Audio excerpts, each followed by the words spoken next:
Glória a Jesus, que bom podermos estarmos na casa do Senhor, nos seus santuários, expressando a nossa adoração e a nossa gratidão, porque Ele é fiel em todo o tempo. Gênesis capítulo de número 3, versículo de número 15. Gênesis capítulo 3, versículo 15. Muitos dos nossos irmãos estavam padecendo de enfermidades, mas nós queremos o poder da oração. Aleluia! E cremos que o Senhor já liberou a cura em nome de Jesus. Amém. Estamos felizes, nosso irmão Orivaldo, Luiz, meu Deus, quanto tempo, né? Fala muito tempo sobre isso. Deus abençoe vocês. Alegria ter vocês aqui. Gênesis, capítulo 3, versículo 15. Todos acharam, amém? Amém. Diz assim: e porém inimizade entre ti e a mulher, e entre a semente e a sua semente, esta te ferirá a cabeça, e tu me ferirás o calcanhar. Amém? Pode tomar assento, esta ideia. Hoje estamos numa noite onde nós fazemos a memória, ou que nós celebramos a Páscoa. E nós somos conhecedores que a Páscoa, ela ultrapassa os limites sociais empregados nesse tempo. Porque a mídia, ela pegou de um ato profético e poderoso e reverteu em um movimento comercial, aonde tiraram o sacrifício, aonde tiraram o feito de Jesus e apresentaram o coelho e apresentaram chocolate. Isso é tão desigual, porque para poder ter um movimento comercial, atingir um movimento comercial, nós vemos a desigualdade funcionando no meio disso, onde crianças bem-sucedidas podem ganhar chocolate, ganhar seus ovos caríssimos, né? E aqueles que são menos sucedidos, os carentes financeiramente, não conseguem desfrutar desse tal chocolate que a mídia e a sociedade empregou, sendo que a verdadeira Páscoa é o sacrifício de Jesus na revelação da salvação, que atinge o rico, mas também atinge o pobre, que atinge os magistrados, mas também atinge os plebeios. Então o ato da Páscoa é o ato da libertação, da onde Jesus nos libertou da prisão e do cativeiro e nos trouxe libertação para uma salvação. E como que se deu isso, ou como que foi empregado isso, para podermos entendermos o porquê do propósito da salvação, ou porque ela foi estabelecida pela morte e por morte de cruz, pelo seu Filho Jesus. Nós temos que entender a criação, nós temos que entender o propósito da humanidade. Nós percebemos que Jesus, que Deus com sua palavra, Ele criou todas as coisas, mas com as suas mãos Ele formou o homem e deu do seu espírito e colocou ele dentro de um jardim. E colocou ele dentro da onde? Colocou ele dentro da onde? Esse jardim, tudo que o homem precisava ali estava estabelecido. O homem não plantava para comer, o homem comia e plantava, porque já estava tudo estabelecido, tudo que o homem precisava estava ali. O Senhor visitava o homem a todo entardecer. Isso era extraordinário. Um Deus que deixava a sua glória e descia a um lugar, a um jardim, e vinha se relacionar com o homem. Dentro desse jardim, a presença de Deus, dentro desse jardim, a comunhão com Deus, dentro desse jardim estabelecido a presença de Deus. Até que dar ouvido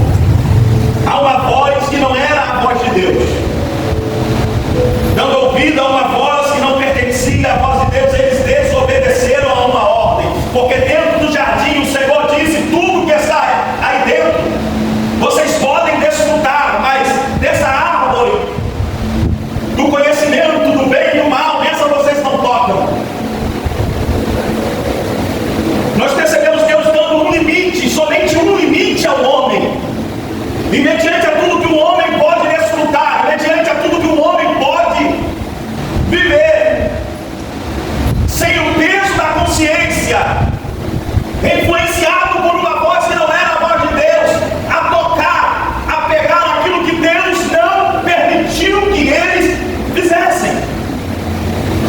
Porque o homem teve a dificuldade de entender o limite, pela influência daquilo que não é a voz de Deus. E isso é preocupante, porque mediante a tudo que Deus pode nos dar, que não nos causa dano nenhum, em tudo aquilo que nós podemos fazer, que não nos causa prejuízo nenhum, o homem ele tende a fazer aquilo que Deus não quer que façamos, e passamos a colher o mal que Deus não queria que nós colhêssemos, mas pela nossa desobediência nós acabamos fazendo aquilo que Deus pediu para a gente não fazer. E isso é tão sério, porque Deus permite a gente ser feliz em vários aspectos, Deus permite a gente desfrutar de muitas coisas, mas existem coisas que não podemos tocar, existem coisas que não podemos fazer, e muitas das vezes é influenciado por uma voz que não é de Deus, nós acabamos fazendo aquilo que Deus não quer que a gente faça, e através disso a gente acaba perdendo o privilégio do ambiente que Deus se manifesta. Aleluia! E com isso a gente acaba perdendo o privilégio da bênção, que é a presença de Deus. Porque de todo limite, de tudo que Deus estabelece, é para segurança, é para proteção, para que seja seguro o relacionamento entre o homem e Deus. E quando nós tomamos os caminhos errados, a primeira coisa a ser atingida é o nosso relacionamento com Deus. Porque quando o homem peca, a primeira coisa que é afetada é o relacionamento com Deus. É o nosso relacionamento com Deus. E a gente acaba perdendo privilégios, benefícios que estavam às nossas mãos. O homem não precisava fazer nada. Quando chegar no céu, eu vou dar um tapa na cabeça de Adão e falar: miserável. Hoje, o Senhor designou sobre a responsabilidade. Do seu suor você vai comer, do trabalho das tuas mãos você vai se sustentar. O Senhor multiplica as dores do parto sobre a mulher. E uma coisa mais dolorosa que acontece entre trabalhar, entre sentir dor, é perder o jardim. É perder aquele lugar que Deus descia toda a tarde. É perder o ambiente onde Deus se manifesta. Olha para o teu irmão e fala: tudo que você tem que guardar, guarda no jardim. Esse ambiente tem que ser protegido. A gente luta por muita coisa, a gente luta para crescer financeiramente, a gente luta para ser bem sucedido, a gente luta para conquistar e romper, e tudo isso é benéfico. Só que muitas das vezes tudo isso que nós estamos fazendo tem roubado o nosso tempo no relacionamento com Deus e a nossa vida com Deus. E nada, e todo sucesso longe da presença é fracasso. Pega isso no teu espírito: todo sucesso longe da presença é fracasso. Você pode ter milhões na tua conta, mas se você não tiver estabelecido na tua vida a salvação, eu lhe pergunto: se os teus olhos fecharem hoje, para onde irá a sua alma? Aonde você vai passar a eternidade? E deixa eu dizer, o dinheiro não compra a salvação. Deixa eu te dizer, o seu trabalho não vai comprar um terreninho no céu. Igual tinha uma denominação antiga que estava vendendo uma escritura com um pedaço do terreno no céu. Se fosse fácil assim, não se compra. Isso foi de graça. Aleluia. Mas exige o nosso comprometimento com os céus. Aleluia. E quando Adão ele peca, eu digo Adão porque ele era o responsável de guardar o jardim. E as pessoas gostam de culpar Eva pelo erro, mas o erro foi de Adão, porque aonde estava Adão que não viu Eva dar ouvido a uma serpente? Se o papel do homem é proteger, se o papel do homem é estar ligado no jardim, se é proteger o jardim, aonde estava Adão que não viu a praga da serpente no dia sua mulher? E com isso, ambos pecaram e foram expulsos do jardim. Eles foram o quê? Expulsos do jardim.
ele mata um homem e enterra na areia.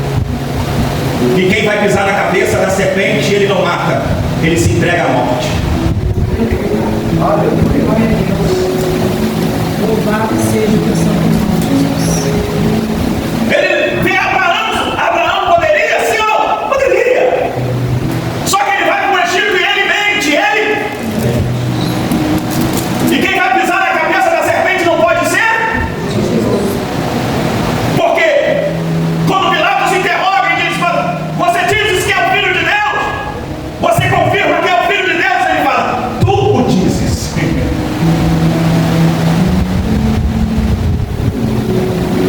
Porque quem vai pisar na cabeça não pode mentir. Jacó já começou o seu nascimento segurado no calcanhar do seu irmão. Isaac mentiu como seu pai Abraão. Sansão, eita, homem forte. Poderia ser ele, porque ele tinha força e com certeza quem mata um leão pode pisar na cabeça de uma serpente, sim ou não? Sim. Mas ele se deixou levar pelos seus olhos, e os seus olhos se levaram à queda. Então homens vieram marcando a história, até que o Senhor aparece no período interbíblico, de Malaquias a Mateus, 400 anos que Deus não se revela, que Deus não levanta ninguém, que Deus não fala com ninguém. Deus vai na casa de uma mulher simples chamada Maria. Aleluia. Oh, aleluia. Olha para ela e diz: olha, você dará a luz ao menino, e o nome dele será Emanuel. Aleluia. Mas eu sou livre, ainda estou descolhada. Não se preocupe, porque isso será obra do Espírito. Glória a Deus. Então, de todos que vieram,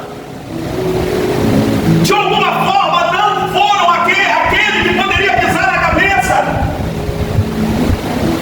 porque nem tanto Satanás, ele não sabia como que se daria,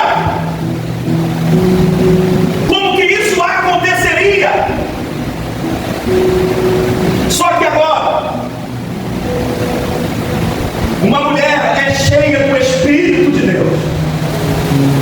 Herodes dá uma ordem: mate todos os meninos. Já era uma ação diabólica. Ela foge, e o nosso Jesus vem nascer dentro de uma mãe, já confundindo toda a geografia.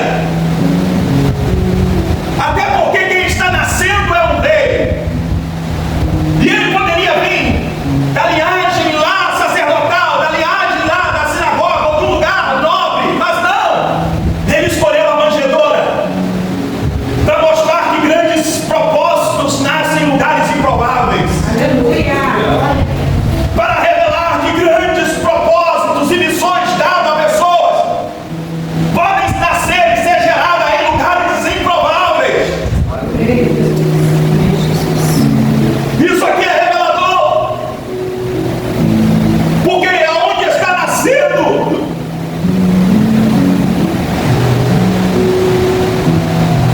uma criança, poucos acreditariam que ele seria o Filho de Deus, porque quem acreditaria que dentro de uma manjedoura estaria nascendo o Filho de Deus? Mas lá estava ele.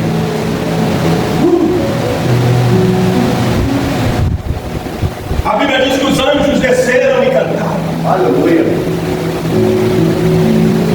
Os reis magos foram levar presentes. E olha que tremendo isso aqui. Magos recebem a revelação do nascimento do rei, mas sacerdotes não sabem quem está nascendo. Isso aqui parece ser meio louco, porque magos vêm de feiticeiros, e eles estão indo para conhecer aquele que seria reconhecido como Filho de Deus. E parando para entender isso, eu vejo que Deus ama se revelar e se apresentar para quem tem sede de conhecê-lo. Aleluia. Porque desde Daniel, pega isso aqui no teu espírito,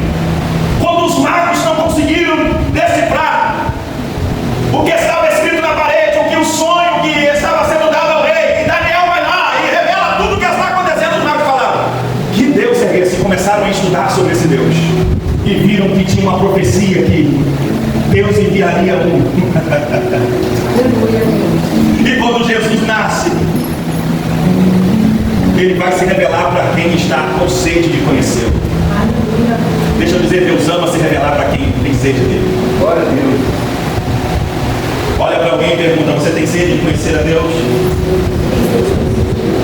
Agora pergunta: o que você tem feito para isso?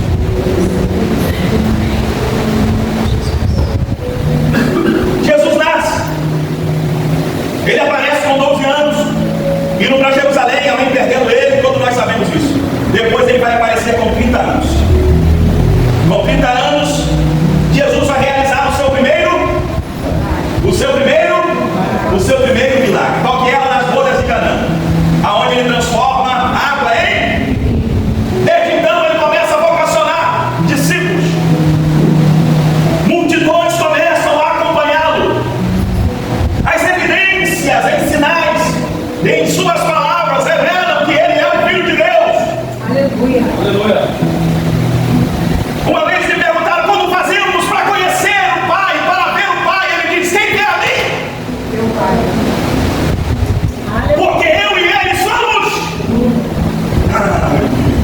Aleluia. Glória a Jesus. Aleluia. Ele vem construindo o relacionamento que o homem perdeu no... Ele vem reconstruindo o relacionamento que o homem perdeu no jardim. Até então, os homens não eram mais amigos de Deus. Mas Jesus olha para os seus discípulos e diz assim: vós sereis meus amigos quando fizerem o que eu vos mando. Aleluia. Ele vem construindo relacionamento, milagres, sinais. E ele vem preparando o seu caminho para a obra mais poderosa, já construída, já executada na terra, que era a crucificação. A obra mais completa e mais gloriosa da história foi a entrega do seu filho. O sacrifício obediente. Ele poderia descer da cruz, mas ele não desceu. Ele poderia ter desistido, mas não desistiu. Porque o amor. A política diz aí que o amor venceu. E a picanha está 169 reais. O mundo está dizendo assim: o amor venceu. E as pessoas ainda continuam passando fome. O amor que venceu foi lá na cruz do Calvário. Aleluia. Esse amor venceu. E ele vem construindo a sua caminhada até a cruz, até que ele está no jardim chamado Getsemane. E olha o que está acontecendo. Ele chama dois dos seus discípulos para orarem com ele. Eu ainda vou a Israel, amém?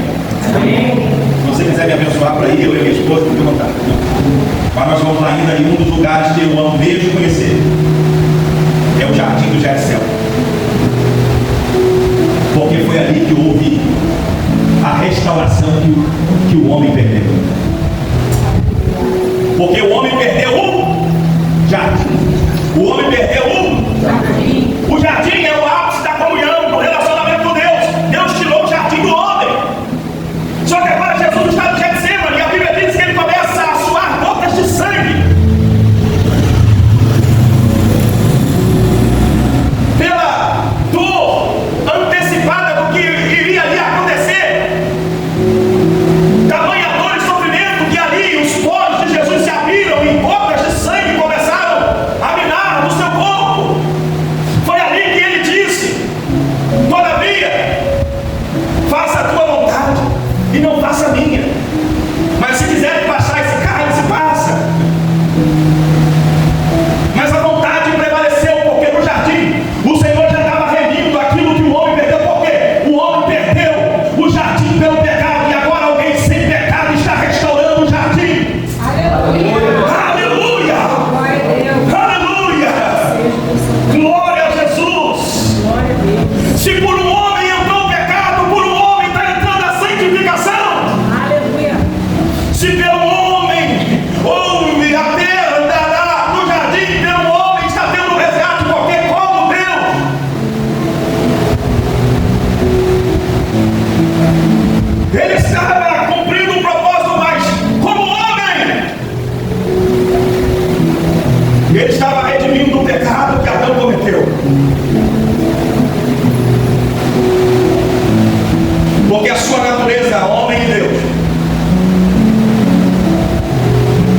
que a natureza homem é muito explícita, porque se um homem perdeu o jardim, não poderia ser um Deus que ia resgatar, teria que ser um homem da mesma natureza, sujeito a pecar e sujeito a errar. Mas esse homem chamado Jesus, ele não pecou. Ele poderia pecar, mas não pecou. Ele poderia errar, mas não errou. Ele poderia ter falhas, mas não teve falhas. Ele se manteve para dar um exemplo que é possível se manter fiel como homem.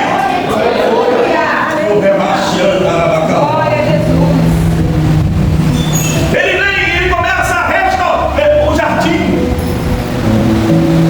Por isso nós lemos aqui, a pastora leu João capítulo 20, quando Maria vê ele, reconhece ele como, vê ele como jardineiro. Porque Adão é o quê? Quem cuida de planta, quem cuida do jardim é o quê? E como Maria está vendo Jesus? Porque aquilo que o homem perdeu, aquilo que um jardineiro perdeu, outro jardineiro está resgatando. Aquilo que um jardineiro deixou escapar, outro jardineiro está resgatando. Oh, aleluia! Oh, aleluia! E foi por essa morte, por esse sacrifício, que a comunhão foi estabelecida com Deus novamente. Para isso ele teve que subir o Gólgota, teve que ir para o monte chamado Caveira, teve que encarar a crucificação, os pregos nas suas mãos, nos seus pés. Oh, dor! Enviar uma lança, derrame de vinagre para beber, coroa de espinho, uma placa debochada em cima para os romanos rirem. Aqui está o rei dos judeus.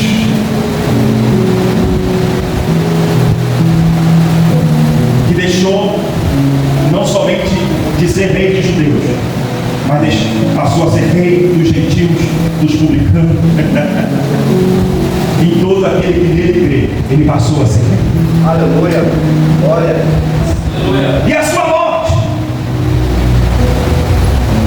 quando ele olha para o Pai e vê o Pai descosta, porque Jesus naquela cruz, além do físico que ele está sentindo da sua dor, ele está carregando o peso dos nossos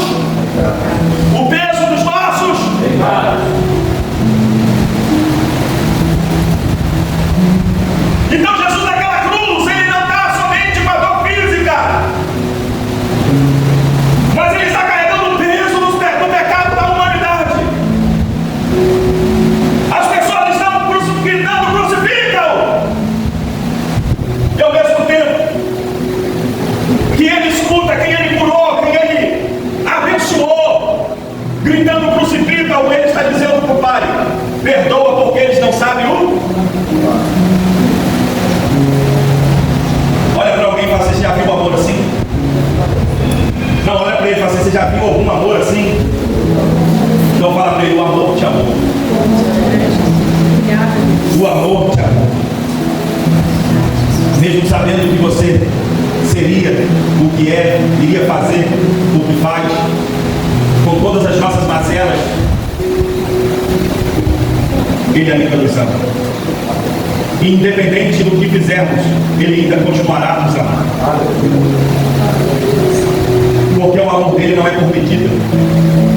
Deus não diz assim: hoje você fez, você me agradou, eu te amo mais, então quando você desagrada, eu te amo menos. O amor dele apenas é bom. Ele é o amor. E quando ele grita: está consumado, o véu do templo se rasgou, porque o sacerdote precisava de tempo para poder acessar, não precisa mais. Novamente o elo, a terra tremeu, o sol escureceu,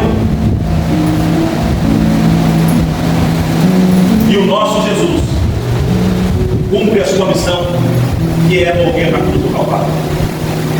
Só que aproximadamente, como os historiadores dizem, que entre 15 horas que Jesus morreu no dia de sexta-feira, pegam Jesus, José de Arimateia está ali e tem compaixão e pega o sepulcro que ainda nunca tinha sido usado e dá para que Jesus pudesse estar nele. E quando colocam Jesus naquele sepulcro, colocam uma pedra. Os discípulos tinham chegado o fim. Para muitos tinha chegado o fim. Para todos que estavam à volta, acabou. Aquilo que parecia ser a esperança, agora não tem mais. Aquilo que parecia ser a solução, não tem mais. Mataram o nosso rei.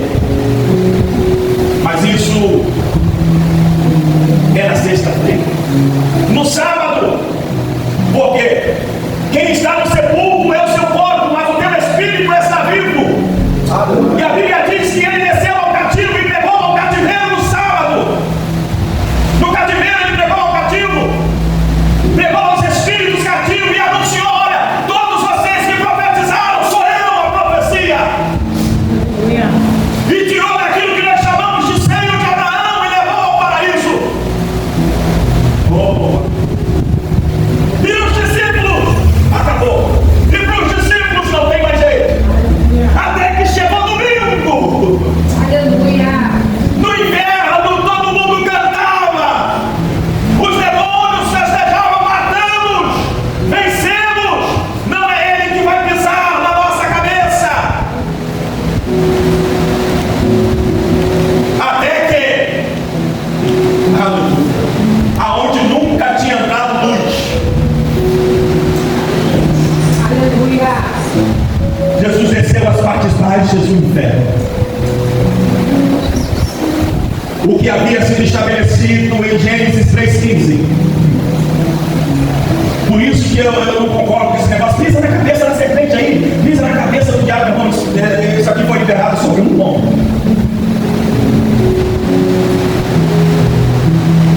Tem um negócio aí encantado aí, um fato encantado. Pisa na cabeça da serpente e fez ali e viu que bateu no teto. Pisa ali e é derrubado ali na frente. O único que está estabelecido essa autoridade é sobre aquele que jamais pecou. Aleluia. Os demônios estão gritando: vencemos! Os demônios estão dizendo: não era ele! Era apenas um homem comum, era mais um!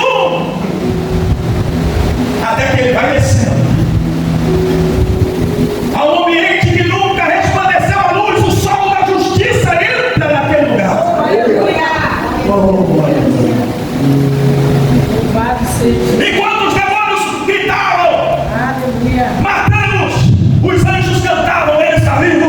Aleluia. E quando os demônios gritavam: vencemos, matamos, os anjos estão cantando: ele está vivo, ele está vivo, ele está vivo, ele está vivo.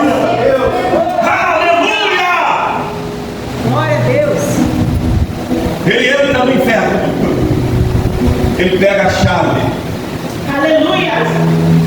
da morte e da vida, das portas, meu irmão. O Aleluia. diabo nem a chave da porta da casa dele ele tem. Oh, aleluia. Jesus tomou até a chave do domínio da casa do diabo, está na mão de Jesus. Glória a Deus.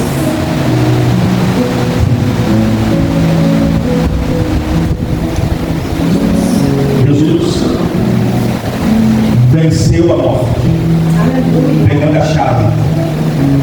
Por isso cantamos, como Paulo afirmou: onde está a morte, o céu caminhão? Porque ele ressuscitou. Aleluia. Louvado seja o Senhor Jesus. Mas para os discípulos e para a multidão, acabou. Mas o inferno já sabia, ele está vivo. Os céus estão cantando, ele está vivo. Até que Maria vai para o sepulcro. Oh, aleluia. Até que Maria vai ungir o corpo do mestre.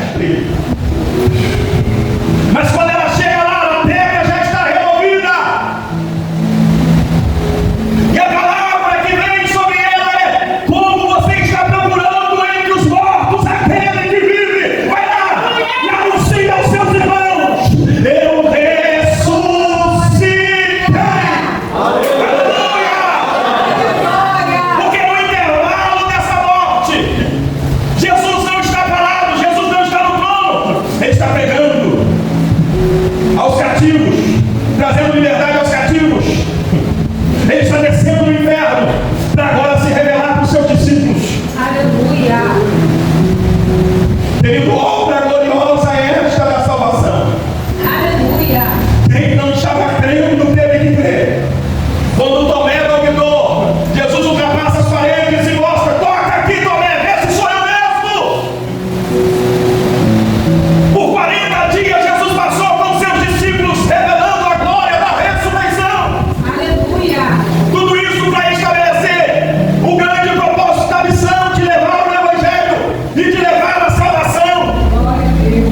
A morte veio, a ressurreição veio para uma anunciação de salvação a todo homem e mulher que crer nele. Então a missão não parou, ela ainda continua. Nós temos uma missão de poder anunciar que Jesus está vivo, que Jesus está vivo, que Jesus está vivo. Aleluia. Aleluia. Dos grandes homens que você visitar vai ter restos mortais, vai ter restos que revelam que eles estão lá e que morreu, mas se você visitar o túmulo de Jesus não há resíduos nenhum, não há resíduos nenhum, não há nada que revele que ele está lá, porque não, ele ressuscitou. Glória a Deus. Para que a gente continue numa missão árdua, poderosa e extraordinária de levar esse Evangelho Aleluia. e anunciar, porque ele disse que ele iria, mas que ele voltaria. Oh, aleluia. E Jesus está voltando.